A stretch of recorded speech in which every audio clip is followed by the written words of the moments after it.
Assalamualaikum warahmatullahi wabarakatuh. Saya Kelvin Norado dari Universitas Negeri Makassar, Fakultas Seni dan Desain, Prodi Desain Komunikasi Visual. Ingin memaparkan materi metodologi desain. Berikut penjelasannya. Temuan 2. Sejarah metodologi desain. Pada awalnya, desain dianggap sebagai kegiatan yang tidak dapat diajarkan dan lebih banyak bergantung pada pengalaman, intuisi, dan naluri. Namun, pada tahun 1950-an, desain mulai dipelajari secara ilmiah dan sistematis. Salah satu kontributor awal dalam pengembangan metodologi desain adalah arsitek, yaitu Christopher Alexander, yang dikenal karena teorinya tentang pola dalam arsitektur. Alexander percaya bahwa bangunan dan objek yang dirancang lainnya harus dibuat menggunakan serangkaian pola atau solusi berulang untuk masalah desain secara umum. Beberapa contoh dalam pola arsitektur yang dikembangkan oleh Alexander antara lain yaitu pola jendela duduk, pola bukaan di sudut, pola tangga belok, pola teras tingkatan, dan pola teras berpagar. Setiap pola dijelaskan secara detail dalam bukunya yaitu A Pattern Leads Towns Buildings Construction, atau pola ruang terbuka, ruang penyangga, dan pintu depan dan belakang. Pada tahun 1960-an, konsep desain berorientasi pengguna mulai berkembang, di mana desain difokuskan pada pengalaman dan kebutuhan pengguna. Ini menjadi dasar untuk pengembangan metodologi desain berbasis pengguna yang masih digunakan hingga saat ini. Selanjutnya, pada tahun 1970-an, proses desain mulai dibagi menjadi tahapan-tahapan yang terstruktur seperti tahap konseptualisasi, perencanaan dan pengembangan, dan evaluasi. Ini memberikan kerangka kerja yang jelas untuk para desainer dan membantu memastikan bahwa semua aspek produk telah dipertimbangkan dengan baik. Selanjutnya, pada tahun 1980-an dan 1990-an, teknologi ini mulai memainkan peran yang semakin penting dalam desain. Ini memunculkan pendekatan desain berbasis komputer, di mana desain dibantu oleh perangkat lunak komputer. Teknologi juga mungkin penggunaan metode prototyping yang lebih efisien dan efektif. Selanjutnya, pada tahun 2000-an, konsep desain responsif mulai berkembang, di mana desain harus mampu menyesuaikan dengan perubahan lingkungan dan kebutuhan pengguna. Ini memicu pengembangan metodologi desain yang lebih fleksibel dan adaptif. Pada saat itu, metodologi desain terus berkembang dan berubah, didorong oleh teknologi yang semakin maju dan tuntutan pasar yang terus berubah. Namun, pendekatan yang berpusat pada penggunaan tetap menjadi dasar dari hampir semua metodologi desain modern. Pertemuan 3. Metode-metode metodologi desain. Metode adalah suatu cara atau teknik yang digunakan untuk mencapai tujuan tertentu. Dalam konteks yang lebih luas, metode dapat merujuk pada serangkaian prosedur, aturan atau prinsip yang diterapkan untuk memecahkan masalah atau mencapai hasil yang diinginkan dalam suatu bidang tertentu. Metode juga dapat berupa serangkaian langkah-langkah atau proses yang digunakan untuk melakukan suatu tindakan atau mencapai tujuan, seperti metode penelitian, metode pengajaran, dan metode manajemen. Pemilihan metode yang tepat dan efektif sangat penting untuk mencapai tujuan yang diinginkan dalam suatu bidang atau disiplin ilmu. Dalam konteks metodologi desain, metode dapat digunakan untuk memandu proses desain agar lebih terarah dan terstruktur sehingga dapat mencapai tujuan yang diinginkan. Metodologi adalah studi atau pemikiran tentang metode yang digunakan untuk memecahkan masalah atau mencapai tujuan tertentu. Metodologi melibatkan pengembangan, pengujian, dan evaluasi metode-metode yang digunakan dalam bidang tertentu seperti sains, teknologi, bisnis, dan atau seni. Tujuannya adalah untuk mengembangkan atau memperbaiki metode yang dapat meningkatkan efektivitas dan efisiensi dalam mencapai tujuan atau memecahkan masalah dalam bidang tersebut. Metodologi juga dapat merujuk pada kerangka kerja atau pendekatan yang digunakan dalam memecahkan masalah atau mencapai tujuan tertentu. Pendekatan ini dapat meliputi serangkaian langkah-langkah atau prosedur yang terstruktur dan terukur untuk mencapai tujuan atau memecahkan masalah dalam metodologi desain. Pendekatan ini dapat digunakan untuk memandu proses desain agar lebih terarah dan terstruktur sehingga dapat mencapai tujuan yang diinginkan. Metodologi seringkali dikaitkan dengan penelitian ilmiah, di mana metodologi penelitian merujuk pada pendekatan yang digunakan untuk mengumpulkan, menganalisis, dan menafsirkan data dalam penelitian ilmiah. Metodologi penelitian ini penting untuk memastikan keakuran dan keandalan hasil penelitian. Pertemuan keempat, yaitu design thinking. Apa itu design thinking?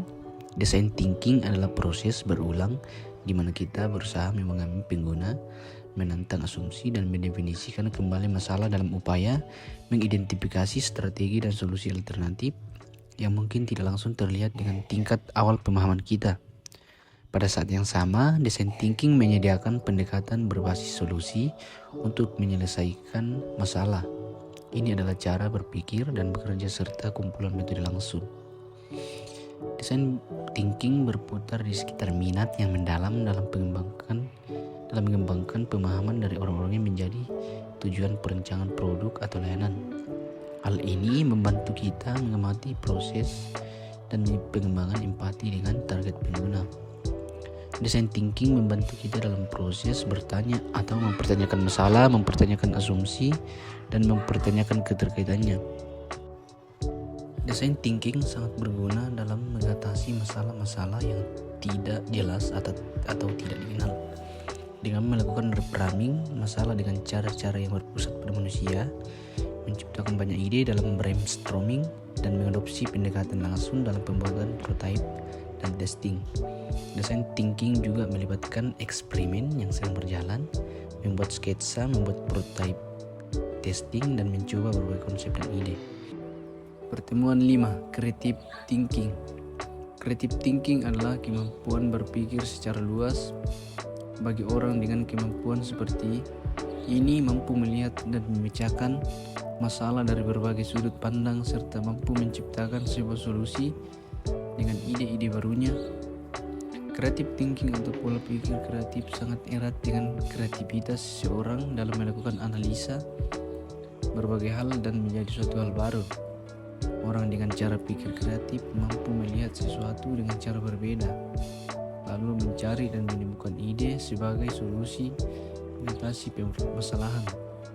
Kemampuan ini biasanya dimiliki orang yang mampu mempertimbangkan suatu dari sudut pandang lain setelahnya melakukan analisa berdasarkan informasi yang ditemukan dalam critical dan creative thinking.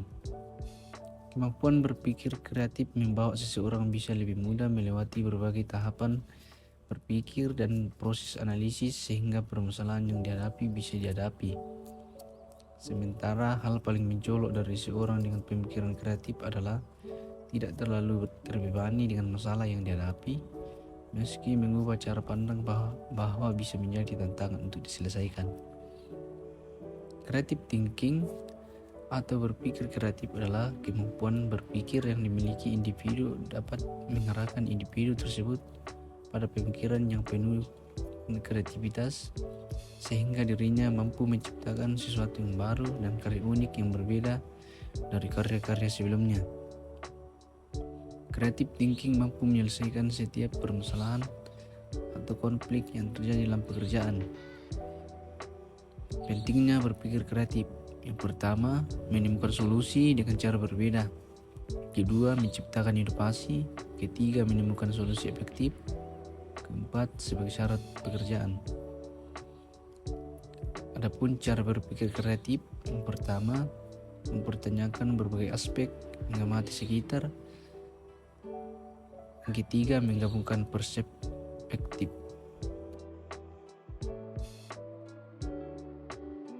Pertemuan ke-6, metode, gagasan, ideasi atau identifikasi mapping alternatif solusi. Tujuan umum dari mempelajari metode gagasan ideasi adalah untuk membantu seseorang atau tim dalam memperoleh ide-ide dan gagasan yang kreatif dan efektif untuk mengatasi masalah atau tantangan yang dihadapi. Yang pertama, identifikasi, ialah mengidentifikasi masalah atau tantangan yang perlu diatasi dan memahami secara mendalam tentang masalah tersebut. Yang kedua, mapping, yaitu mencari solusi alternatif melalui pengumpulan dan pengecekan ide-ide yang sudah ada. Setelah itu dilakukan pemetaan atau mapping dari gagasan-gagasan per sudut dengan cara mengelompokkan dan mengkategorikan ide-ide yang berkaitan satu sama lain. Ketiga, alternatif solusi, ialah menghasilkan alternatif solusi yang terbaik dengan memilih ide-ide yang paling layak, mempertimbangkan kelebihan dan kekurangan dari setiap solusi serta mengevaluasi solusi yang telah dihasilkan. Pertemuan ke-7, yaitu konsep desain dan pengembangannya. Definisi konsep. Konsep merupakan gagasan yang memadukan berbagai unsur ke dalam suatu kesatuan. Suatu konsep mengemukakan suatu cara khusus bahwa syarat-syarat suatu rencana, konteks, dan keyakinan dapat digabungkan bersama. Suatu konsep harus mengandung kelayakan. Ia menunjang maksud-maksud dan cita-cita pokok suatu proyek dan memperhatikan karakteristik dan keterbatasan yang khas dari setiap proyek. Dalam proses perancangan konsep ini, posisinya berada pada proses sintesa, yang dimana berarti sifat dan fungsi dari konsep itu sendiri dapat terlihat dari bentuk bangunannya serta desainnya. Desain merupakan proses untuk menciptakan atau membuat objek baru. Desain dapat berarti juga sebagai hasil akhir dari proses kreatif yang sudah melalui beberapa tahap, baik itu terwujud sebuah gambar maupun objek nyata. Konsep desain dalam dunia arsitektur ini dapat diwujudkan baik dari segi desain eksterior maupun desain interior.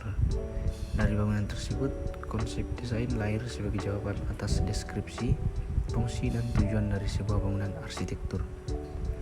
Dari konsep ini akan melahirkan lagi sebuah desain nyata yang diliputi oleh prinsip-prinsip desain dalam arsitektur, yaitu keseimbangan, irama, focal point, skala, proporsi, urutan, dan unity atau kesatuan. Jenis-jenis konsep desain.